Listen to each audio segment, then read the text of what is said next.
instead na manood ka ng TV or Netflix after work, or laging babad dito sa online pero hindi mo naman pinagkakakitaan?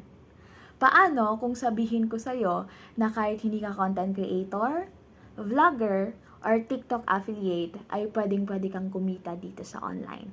Dito, hindi mo kailangan magbenta-benta ng kahit anong produkto at wala ka ring kota na hahabulin.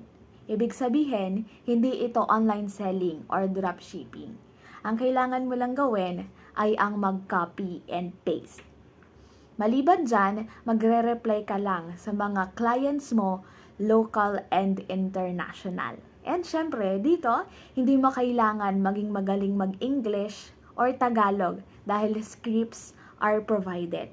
Pati na rin ang marketing tools na gagamitin, provided na rin siya.